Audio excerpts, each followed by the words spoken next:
আসসালামু আলাইকুম। সবাই কেমন আছেন? আশা করি সবাই ভালো আছেন। আজ আপনাদের জন্য নিয়ে এসেছি গল্পের ৩য় পর্ব। আশা করি গল্পটি আপনাদের ভালো লাগবে। তাহলে চলুন শুরু করা যাক।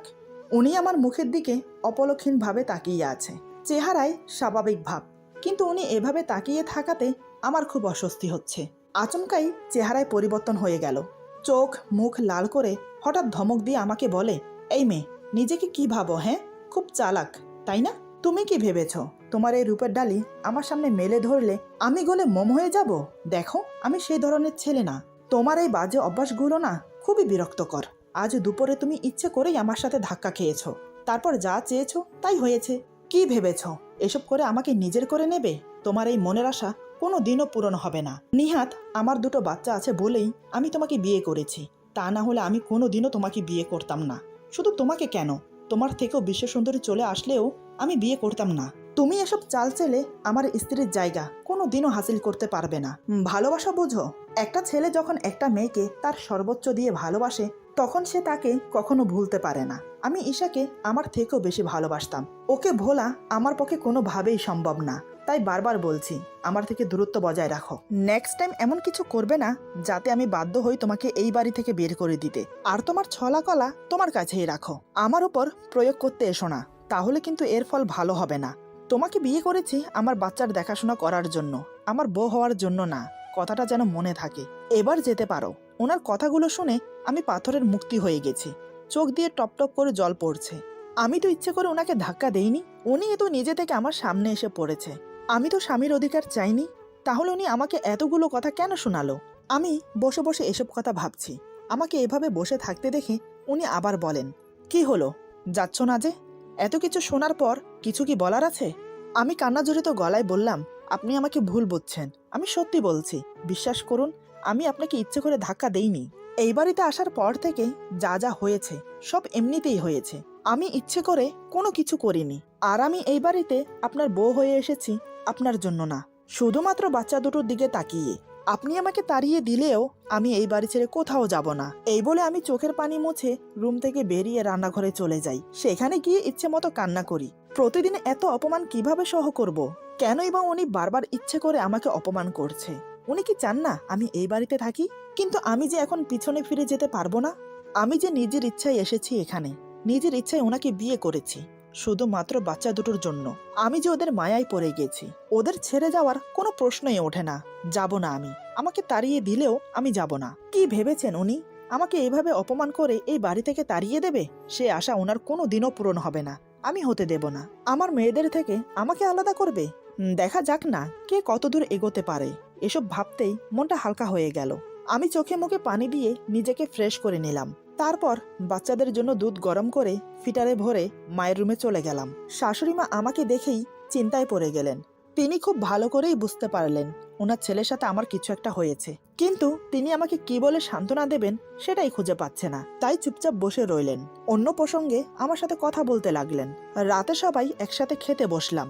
প্রতিদিনের মতো আমি সবাইকে খাবার বেড়ে দিচ্ছি। ইচ্ছে ছিল শুধু শাশুড়ি মাকে খাবার দিয়ে বসে পড়ব, কিন্তু ব্যাপারটা খারাপ দেখায়। তাই অনিচ্ছা থাকা সত্ত্বেও ওনার প্লেটে খাবার বেড়ে দিলাম। উনি এক নজর আমার দিকে তাকিয়ে খেতে শুরু করলো। আমি কিছু না বলে রান্নাঘরে চলে গেলাম। তারপর ওনারা খেয়ে যে যার রুমে চলে গেল। আমি এসে খেয়ে নিলাম। তারপর সবকিছু গুছিয়ে দুটো ফিটার নিয়ে রুমে চলে এলাম। এসে দেখি উনি খাটে শুয়ে আছেন, পাশে বাচ্চারা ঘুমিয়ে পড়েছে। আমি কোনো কথা না বলে ফিটারগুলোকে টাওয়ালে মুড়িয়ে বালিশের কাছে রেখে শুয়ে পড়লাম। আমাকে এভাবে চুপচাপ শুয়ে পড়তে দেখে ফাহিম বুঝতে পারলো আমি রেগে আছি। সে মনে মনে বলে, সন্ধ্যার দিকে মনে হয় একটু বেশিই বলে ফেলেছি। এমন করে বলা উচিত হয়নি আমার। হয়তো সে ইচ্ছে করে করেনি, আমার বুঝতে ভুল হয়েছে। কিছুক্ষণ নানান কথা ভেবে আমাকে উদ্দেশ্য করে বলে, এই মেয়ে, ঘুমিয়ে পড়েছ নাকি? এই মেয়ে কথাটা শুনে মেজাজ খারাপ হয়ে গেল আমার। কতবার বলেছি আমার নাম আছে, আমাকে শুধু শুধু এই মেয়ে ডাকবেন না। চুপচাপ শুয়ে মনে মনে কথাগুলো ভাবছি। এদিকে উনি আমাকে চুপ দেখে আবার বলে, এই মেয়ে, কি হলো, কথা বলছো না কেন? এবার আমি আর চুপ থাকতে পারলাম না।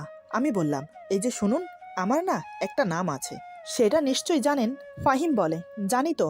তো আমি বললাম, তাহলে নাম ধরে ডাকুন না, কেন শুধু শুধু এই মেয়ে করছেন? ফাহিম বলে, অত নাম ধরে ডাকতে পারবো না, যখন যেভাবে ডাকবো সেভাবে কথার উত্তর দেবে। আমি বললাম, তাহলে কি আমাকে পাগল ছাগল বলে ডাকলেও উত্তর দিতে হবে? ফাহিম বলে, তুমি তো খুব বাচাল, এত কথা বলো কেন? আমি বললাম, বারে, এখন আমি বাচাল হয়ে গেলাম। আমি তো আপনার সাথে কথাই বলছি না। আপনিই তো আমার সাথে আগে কথা বললেন। আমার কথা শুনে ফাহিম মনে মনে বলে, ভেবেছিলাম খারাপ ব্যবহারের জন্য সরি বলবো, এই তো দেখছি পায়ের সাথে পা লাগিয়ে ঝগড়া করতে বসে আছে। আমি বললাম, কি হলো?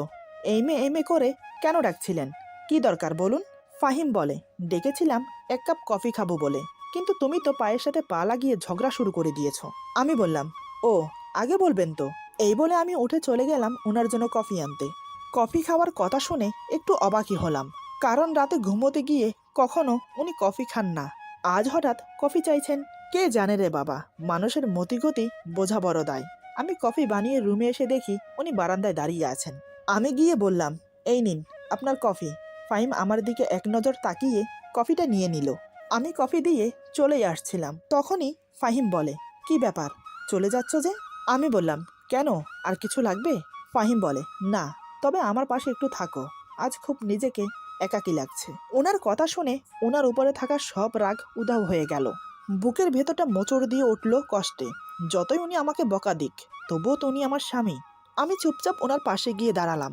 ফাহিম আমার দিকে এক নজর তাকিয়ে বলে, সুন্দর ব্যবহারের জন্য আমি খুবই দুঃখিত। আসলে ওভাবে তোমাকে বলা উচিত হয়নি আমার। জানি না মাঝে মাঝে আমার কি হয়ে যায়, পারলে আমাকে ক্ষমা করো। আমি বললাম, থাক না ওসব কথা, আর এমনিতেও আমি কিছু মনে করিনি। আপনি আমার স্বামী, যদিও আপনি আমাকে স্ত্রী হিসেবে মানেন না, কিন্তু তারপরও আমরা স্বামী স্ত্রী। আমি কোনো ভুল করলে সেটার জন্য আমাকে শাসন করার সম্পূর্ণ অধিকার আপনার আছে। আর একটা কথা, কখনো নিজেকে একাকী বা অসহায় মনে করবেন না, কেননা আমরা সবাই আপনার পাশে আছি। আমাদের 2টো মেয়ে আছে, তাদের কথা ভেবে অন্তত নিজেকে ধুকে ধুকে শেষ করবেন না। আপনার যদি কিছু হয়ে যায় তাহলে আমাদের কি হবে? ততক্ষণে ফাহিমের কফি খাওয়া শেষ হয়ে গেছে। আমার কথার কোনো উত্তর না দিয়ে বলে, রাত অনেক হয়েছে, চলো এবার ঘুমোবে। বুঝতে পারলাম উনি আর কথা বাড়াতে চাইছেন না, তাই আমিও কিছু না বলে ঘুমোতে চলে গেলাম। মনের মধ্যে নানান প্রশ্ন উকিঝুঁকি মারছে, কিন্তু তার কোনো উত্তর খুঁজে পাচ্ছি না। মাঝে মাঝে লোকটাকে আমি ঠিক বুঝে উঠতে পারি না, এই ভালো কখন আবার এই খারাপ। মনে হয় ওনাকে বুঝে উঠতে আমার সারা জীবন লেগে যাবে। আমি খাটের এক পাশে শুয়ে মনে মনে কথাগুলো ভাবছি, অপর পাশে উনি শুয়ে আছেন, মাঝখানে আমাদের 2 মেয়ে। কি মনে হতেই একবার ওনাকে দেখে নিলাম, দেখে উনি অন্যদিকে ফিরে শুয়ে আছেন। হালকা নিঃশ্বাসের শব্দ ভেসে আসছে, বুঝতে পারলাম উনি ঘুমিয়ে গেছেন। আমি অন্যদিকে ফিরে ঘুমানোর চেষ্টা করলাম। কিছুক্ষণের মধ্যেই 2 চোখ জুড়ে ঘুম নেমে এলো। সকালে ওনার আগে আমার ঘুম ভাঙলো। বিছানা ছেড়ে উঠে ওয়াশরুমে চলে গেলাম ফ্রেশ হতে। কিছুক্ষণ পর ওয়াশরুম থেকে বেরিয়ে দেখি মেয়েগুলোর গায়ে থেকে চাদর সরে গেছে। যেহেতু উনি ঘুমোচ্ছেন তাই আমি পাশ ঘুরে গেলাম না, ওনার উপর দিয়ে ঝুঁকে মেয়েদের গায়ে চাদর টেনে দিতে লাগলাম। কিন্তু বিধিবাম, যেই না আমি ঝুঁকেছি হঠাৎ উনি নড়ে চড়ে ওঠে। এটা দেখে আমি তৎক্ষণাৎ সরে আসতে চাইলাম, কিন্তু হাতের ভার সামালতে না পেরে ওনার উপর পড়ে যাই, আর উনি সেই সুযোগে আমাকে শক্ত করে জড়িয়ে ধরে নিজের বুকের সাথে মিশিয়ে নিল। ঘটনাটা এত তাড়াতাড়ি হয়ে গেল যে নিজেকে সরিয়ে আনার চেষ্টা করেও ব্যর্থ হলাম। এদিকে উনি আমাকে বুকে নিয়ে চাদর দিয়ে আমাকে ঢেকে দিল। এক পা আমার পায়ের ওপর তুলে দিয়ে 2 হাতে আমাকে শক্ত করে বুকের সাথে জড়িয়ে রাখলো। টুপ করে আমার মাথায় একটা চুমো দিয়ে আমার কপালে আরেকটা চুমো দিল। ওনার শরীরের উষ্ণতাপে আমার শরীরে অন্যরকম একটা অনুভূতি ছেয়ে যাচ্ছে।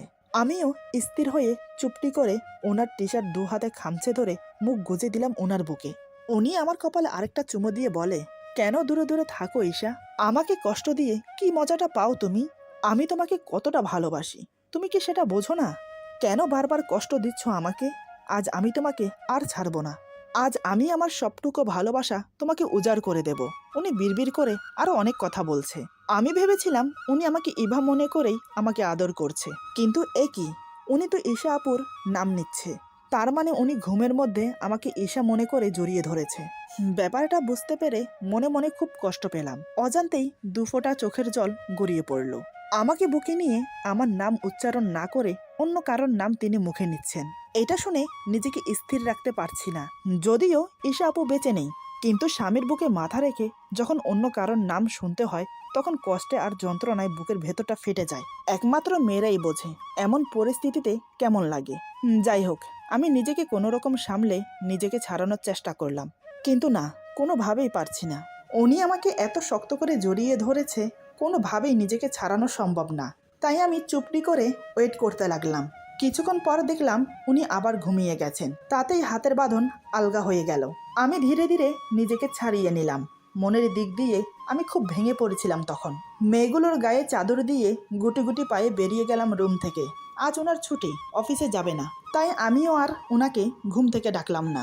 নিজের কাজে ব্যস্ত হয়ে গেলাম। হাতের কাজ শেষ করে বারান্দায় বসে কানে ইয়ারফোন গুজে মনে সুখে গান শুনছি আর এক মগ কফি খাচ্ছি। হঠাৎ অনুভব করি পিছন থেকে কে যেন চুল টানছে।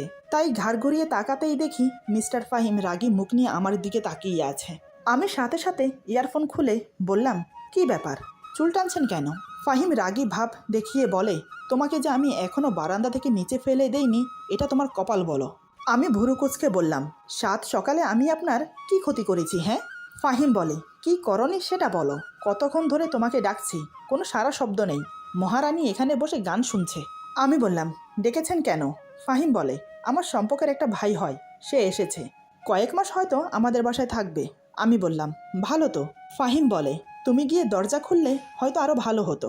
এখন ভালো হয়নি, সাত সকাল আমার ঘুমটা মাটি করে দিল ফোন দিয়ে। আমি বললাম, ভালো হয়েছে। ফাহিম বলে, আবার? আমি বললাম, মা ডাকছে, আমি গেলাম। এই বলে বারান্দা থেকে চলে না আসলে আজকে এমন ঝগড়া লাগতো যে আশেপাশের মানুষ এক জায়গায় জড়ো হতো। তার চেয়ে ওনার কাছ থেকে দূরত্ব বজায় রাখা ভালো। আমি নিচে এসে সব রান্নাবান্নার কাজ সেরে রেখেছি। শাশুড়ি মার পায়ে ব্যথা, তাই তার রুমে খাবার দিয়ে এসে ডাইনিং টেবিলে খাবার সাজিয়ে ফাহিমকে ডাকতে যাওয়ার আগেই সে হাজির হয়েছে। সাথে তার দুঃসম্পর্কের ভাই, সেও এসেছে। তাকে দেখিয়ে বলে, এ হলো তমাল, আমার ভাই হয়। আমি বললাম, জি, আসসালামু আলাইকুম। তমাল আমার দিকে অবাক চোখে তাকিয়ে বলে, ওয়ালাইকুম সালাম ভাইয়া, নতুন ভাবি দেখতে বেশ সুন্দরী। তমালের কথায় ফাহিম কিছু বলল না। আমি বললাম, আচ্ছা আপনারা বসুন, খেয়ে নিন। ফাহিম বলে, তুমি খাবে না? আমি বললাম, পরে খাবো। ফাহিম বলে, মাহিরা মাইশা ঘুম থেকে উঠে গেলে তোমার খেতে অনেক দেরি হবে, তার থেকে ভালো এখন খেয়ে নাও। আমি বললাম, এই বলে ফাহিমের কথা মতো খেতে বসেছি। ফাহিম আর তমাল কথা বলে যাচ্ছে আর আমি চুপচাপ খাবার খাচ্ছি। কিন্তু কয়েকবার মনে হলো আমার পায়ে কিছুতে যেন খোঁচা লাগছে, হয়তো বিড়াল হবে। তবে এই বাসায় তো বিড়াল নেই, তাহলে কি উনি খোঁচা দিচ্ছেন? কিন্তু উনি এমন করবে বলে তো মনে হয় না। তাও আমি জিজ্ঞেস করলাম, বাসায় কি বিড়াল আছে যে আমার পায়ে খোঁচা দিচ্ছে? ফাহিম বলে, কই না তো। আমি বললাম, তাহলে আপনি দিয়েছেন। ফাহিম বলে, না, কোনো দরকার হলে তোমাকে বলবো, এসব খোঁচাখুচি কেন করব? আমি বললাম, ও। মনে মনে ভাবতে লাগলাম, আমরা তিনজন ছাড়া এখানে আর কেউ নেই, তাহলে কি তমাল এরকম করেছে? কিন্তু ও কেন এমন করবে? দেখে তো মনে হয় ভালো ছেলে। খাওয়া দাওয়া শেষ করে ফাহিম কাজ আছে বলে বাইরে চলে গেল। আমি নিজের রুমে মাহির আর মাইশাকে খাইয়ে দিয়ে আমার পাশে শুয়ে রেখেছি। সকাল সকাল ঘুম থেকে ওঠার কারণে এখন অনেক ঘুম পাচ্ছে, তাই ভাবলাম এই সময়টাই একটু ঘুমিয়ে নেওয়া যাক। এই ভেবে বাচ্চাদের পাশে শুয়ে পড়লাম। চোখে ঘুম লেগে যাচ্ছে। ঠিক সেই সময় কেউ বলে ওঠে, ভাবি, আপনাকে খুঁজে বেড়াচ্ছি আর আপনি ঘুমোচ্ছেন।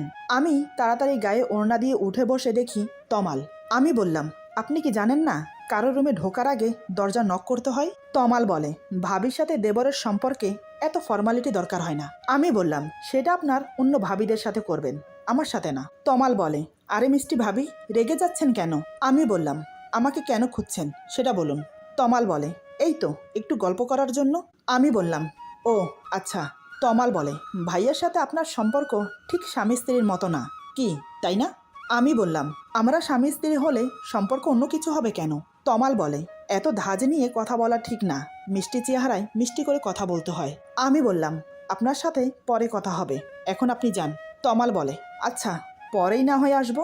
এই বলে তমাল চলে গেল। তমাল রুম থেকে বের হওয়ার পর আমি দরজা লক করে দিলাম। এখন বুঝতে পেরেছি খাবার টেবিলের কাজটা তমাল করেছে। ওর কথাবার্তা ভালো না, তেমন চোখের চাহনি বড্ড খারাপ। খাবার টেবিলের কথা মনে পড়তেই রাগে গা জ্বলে যাচ্ছে। সারাদিনে কাজে না থাকায় রুমে থাকতে পেরেছি। সন্ধ্যার দিকে ফাহিম অনেকগুলো ফুচকা হালিম নিয়ে বাসায় ফিরেছে। তারপর সবাই একসাথে বসে খাচ্ছি। তখনই ফাহিমের অনেক ঝাল লাগে, তাই সে পানি নিয়ে আসতে গেল।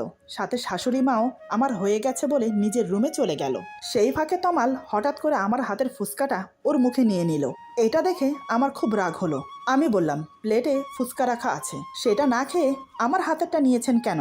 এরকম অসভ্যতা আমি একদম পছন্দ করি না। তমাল বলে, পছন্দ করো না ঠিক আছে, তাহলে কি করবে? ভাইয়াকে বলে দেবে? দাও।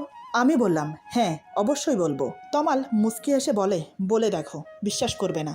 এরই মধ্যে ফাহিম পানি নিয়ে আসলো। আমারও ঝাল লেগেছিল, তাই এক গ্লাস পানি ঢেলে খেতে লাগলাম। এই সুযোগে তমাল বলে, ভাবির এত ঝাল লেগেছে, তাও কিন্তু ফুচকা খাওয়া ছাড়েনি, এমনকি আমার হাতেরটাও নিয়ে খেয়েছে। তমালের কথা শুনে মন চাচ্ছে ওর গালে একটা থাপ্পড় বসিয়ে দেই, কিন্তু না, ফাহিম ওকে ভালো ছেলে বলে জানে। আমি কোনো কথা বললাম না, চুপচাপ সেখান থেকে রুমে চলে আসলাম। অতীত ভুলে নতুন করে সংসার শুরু করেছি, কিন্তু তাও বিপদ আমাকে ছাড়ে না। কী করে যে তমালের খারাপ উদ্দেশ্য সবার সামনে প্রকাশ করব ভেবে পাচ্ছি না। ফাহিমকে বলতে খুব ভয় লাগছে, যদি আমাকে ভুল বোঝে খুব অস্থির লাগছে, তাই বারান্দায় গিয়ে পায়চারি করছি। বেশ কিছুক্ষণ পরে ঠিক করলাম ফাহিমকে গিয়ে সব বলে দেব। এই ভেবে রুমে গিয়ে দেখি উনি ঘুমাচ্ছেন, আর কিছু বলা হলো না। আমি আর বেশি চিন্তা ভাবনা না করে ঘুমিয়ে পড়লাম। সকালে ঘুম থেকে তাড়াতাড়ি উঠে ফ্রেশ হয়ে শাশুড়ি মায়ের সাথে বসে কাজ করছি। তখন মাকে জিজ্ঞেস করলাম, আচ্ছা মা, এই তমাল ছেলেটা কেমন? মা বলে, শুনেছি তো ভালো, আমি ওকে আমাদের বাসায় রাখতে চাইনি, কিন্তু ওর বাবা অনেকবার বলেছে রাখতে। আমি বললাম, মা একটা কথা বলবো? মা বলে, হ্যাঁ বলো। আমি বললাম, ও খুব খারাপ ছেলে। তারপর তমাল যা যা করেছে সব মাকে বললাম। আমার মুখে সব শুনে মা তো রেগে মেগে আগুন। মা বলে, আমি এক্ষুনি ওর ব্যবস্থা করছি, দাঁড়া। এই বলে মা রেগে গিয়ে ফাহিমের কাছে যাবে, কিন্তু আমি তাকে যেতে না দিয়ে বললাম, ও মিথ্যে কথা বলে পার পেয়ে যাবে, নয়তোবা আমাকে দোষী করবে। তাই আমি ভাবছি ওকে হাতে নাতে ধরিয়ে দিতে হবে। তবে মা, আজই আমাদের বাসায় ওর শেষ দিন। এমন সময় মাহিরা মাইশার কান্নার আওয়াজ শুনতে পেলাম। আমি হাত ধুয়ে তাড়াতাড়ি রুমে চলে গেলাম। রুমে এসে দেখি ফাহিম ওদের কোলে নিয়ে সামলাচ্ছে। আমি বললাম, ওদের আমার কাছে দিয়ে নাস্তা খেতে যান। ফাহিম বলে, আমার মেয়েরা কিছু খায়নি, সেদিকে তোমার খেয়াল আছে? আমি বললাম, বারে, আমার খেয়াল থাকবে না তো কার থাকবে? আপনি ওদের খেয়াল রাখেন নাকি? সব কাজ তো আমিই করি। ফাহিম বলে, এই, আমাকে একদম কথা শোনাবে না, বাচ্চাদের খাওয়ানো তেমন কঠিন কিছুই না। আমি বললাম, ও তাই নাকি? এই নিন ফিটার, এখন ওদের খাইয়ে দিন।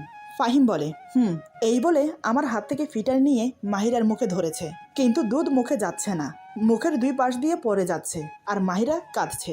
যখন দেখে তার ধারায় হবে না, তখন বলে, আচ্ছা শোনো, তুমি ওকে খাইয়ে দাও, আমার অফিসে যেতে লেট হয়ে যাচ্ছে। আমি হো হো করে হেসে বললাম, দেখলেন তো, বাচ্চাদের খাওয়ানো অত সহজ না, তাও আবার একসাথে দুজন। ফাহিম বলে, আমার সময় নেই, নয়তো আমি পারতাম। আমি বললাম, মচকাবেন, তবুও ভাঙবেন না। ফাহিম কথা ঘুরানোর জন্য বলে, ওদের খাইয়ে দিয়ে তাড়াতাড়ি আমার জন্য খাবার বাড়ো। এমন সময় দরজায় নক করে তমাল বলে, ভাইয়া আসবো? ফাহিম বলে, হ্যাঁ ভেতরে আয়। তমাল বলে, তুমি অফিসে যাবে কখন? ফাহিম বলে, এই তো একটু পরে। কেন? তমাল বলে, তোমার সাথে আমিও যাব, কারণ তোমার অফিসে ইন্টারভিউ আছে, ওখানে চাকরি হলে ভালোই হবে। ফাহিম বলে, কেন? অফিসের পাশে কি বাসা ঠিক করেছিস? তমাল বলে, না, এই শহরে তেমন কিছুই চিনি না, আগে তোমাদের বাসায় যদি কয়েকদিন থেকে। ওর কথা শেষ হওয়ার আগেই ফাহিম বলে, হ্যাঁ থাকতে পারিস, কোনো সমস্যা নেই। তমাল আমার দিকে তাকিয়ে রহস্যময় হেসে বলে, আচ্ছা। এই বলে তমাল রুম থেকে চলে গেল। এতক্ষণ আমি বাচ্চাদের কোলে নিয়ে মুখ ঘুরিয়েছিলাম। ফাহিম রেডি হয়ে আমাকে বলে, বিয়ের পরে তো বাবার বাড়ি যাওনি, কালকে শুক্রবার আছে, যদি যেতে চাও তাহলে নিয়ে যাব। আমি ওনার কথা শুনে একগাল হেসে বললাম, সত্যি নিয়ে যাবেন তো? ফাহিম বলে, হ্যাঁ। আমি বললাম, আমি কিন্তু কয়েকদিন থাকবো। ফাহিম বলে, মানে? তুমি কয়েকদিন থাকলে আমার মেয়েদেরকে কে দেখবে শুনি? আমি বললাম, ওদের আমার সাথে নিয়ে থাকবো। ফাহিম বলে, না, সকালে যাব আবার বিকেলে চলে আসব। আমি বললাম, না, এমনটা হয় নাকি? এতদিন পরে যাব আর 2 দিন থাকবো না? আমি কিন্তু 2 দিন থাকবো, তাও বাচ্চাদের নিয়ে। ফাহিম বলে, তাহলে যাওয়ার দরকার নেই। কথাটা বলে রুম থেকে হন হন করে বেরিয়ে গেল। আমি তো ওনার কথা শুনে অবাক হয়ে তাকিয়ে আছি। এভাবে কেউ কাউকে মুখের উপর না বলে। তবে ওনার কথা শুনে এটা বুঝলাম উনি আমাকে যেতে দেবে না।